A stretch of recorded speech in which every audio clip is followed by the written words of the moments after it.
Okay, so, like, honestly, this case, it's one of those things that you read about and you're just like, how does this happen? You know? Yeah. It's the kind of story that, like, sticks with you for days. Right. A teacher accused of sexually assaulting a student and then potentially having his child? Yeah. I mean, come on. Yeah, it's really Awful. awful. It's awful and just so disturbing on, like, so many different levels. And that's exactly what we're going to be diving into today. Right. This is the case of Laura Caron. She's a 34-year-old teacher. And we're going to be looking at some excerpts from this online news article. It was published earlier this month, January 2025. Okay.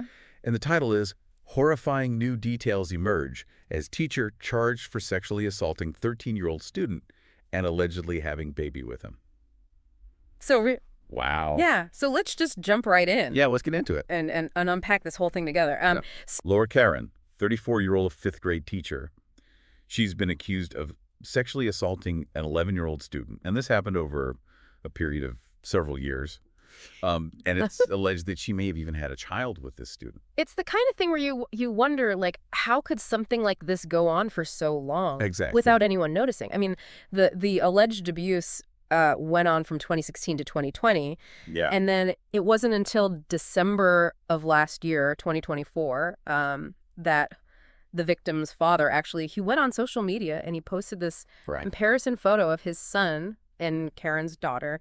And he pointed out all these different features, like their eyes and their nose, and saying that they look almost identical. That's chilling. Yeah. It's absolutely chilling. Yeah. And that's what really brought it all to light. So at that point, the victim would have been just 11 years old when the alleged abuse started. Right. So what happened next? Like, how did this progress from there? Well, once the social media post went up, the authorities, of course, they started to investigate. And then it wasn't too long. It was by January of this year, just last month, that they actually arrested and charged Caron. And wow. By this point, the victim is a young adult now. Right. So he's been able to give his own account of what happened. And he's confirmed that he had a relationship with Caron. And he's even gone so far as to say that he believes he is the father of her child. And we also have an account from the victim's sister. Right. Who has said that she saw her brother sleeping in Karen's bed. Right. But, I mean, on the other side of this, we have Karen's attorney. Yeah. Who's saying there's no concrete evidence linking her daughter to the victim at this point. Exactly. And they're pointing to the fact that there are DNA tests that are being conducted right now. And they're saying, look, we need to wait for the results of those before we can come to any kind of conclusion. Sure. But one thing I find really interesting is that Caron has never actually publicly named the father of her child. It's true. It's very, very strange. That just adds another layer of mystery to this whole thing. It really does. It really does. But, I mean, it goes beyond just the whodunit aspect of this case, because there's this unusual living arrangement. Right. Where the victim and his sibling, they actually lived with Caron for an extended period of time. Right. And that just, feels like a red flag. That's a major red flag to me. Yeah. Like, regardless of whether she was the abuser or not. Right. This situation definitely warrants a lot of scrutiny. Absolutely. It brings up all these questions about the boundaries between educators and their students. Mm-hmm. Like, what are the appropriate boundaries? What should they be? And, maybe we need to start thinking about stricter regulations or guidelines when it comes to teachers housing students. That's a good point. Yeah. This could be a really valuable learning experience for schools yes. all over the country, really. Yeah. I mean, imagine all the warning signs that people might have missed, or if they even knew how to report those concerns. Exactly. And, I mean, the school did place Caron on paid administrative leave as soon as these allegations surfaced. Okay. But what about those preventative measures in place? Like, what can we do? Yeah. No, that's the key. Yeah. We need to be proactive. So things like mandatory reporter training for all school staff. Yeah. Clear protocols for addressing any kind of potential misconduct. Huh. We need to make sure that students feel safe. Yes. Comfortable to speak up. It's not just about reacting to these situations. Right. It's about actively preventing them from happening in the first place. I like that whole saying, like, an ounce of prevention is worth a pound of cure or something like that. Exactly. Exactly. So, I think it's also important to note that this situation really does bring to light that complex issue of conflicting narratives. Right. Because on the one hand, we have the victim's family and they're accusing Caron of this abuse. Yeah.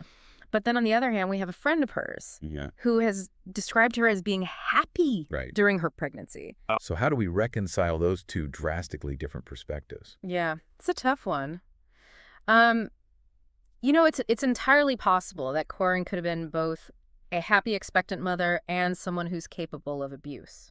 Right. I think a lot of times we have this misconception that abusers, they fit a certain profiles. Yeah. But in reality, it's much more nuanced than that. Yeah.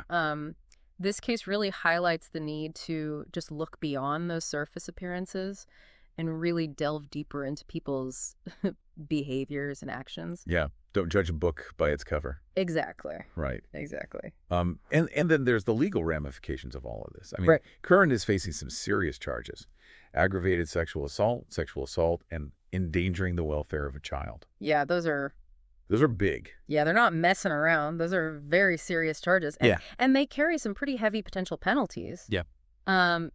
Aggravated sexual assault, in this case, it would likely involve the age difference. And also, Caron's position of authority over the victim. Of course. And then endangering the welfare of a child. Right. I mean, that charge points to the potential harm that was caused. Of course. By the alleged abuse. So this case, it's going to have some major implications for everyone involved, no matter what the final verdict ends up being.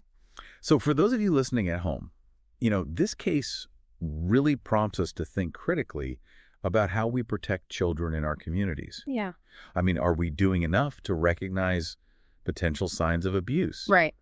Our institutions, are they equipped to handle these situations effectively? We can't just rely on those reactive measures after something has already happened. Absolutely. We need to have those proactive strategies in place for both prevention and intervention.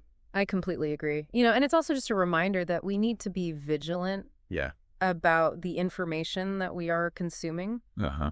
We need to consider the source.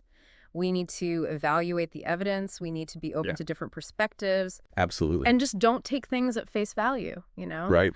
This case, it's a very stark reminder that abuse can happen anywhere. Yeah. And that it's our collective responsibility to create a safer environment for everyone. It is. That's a good point to end on. Yeah. Thanks for joining us today. Thanks for having me.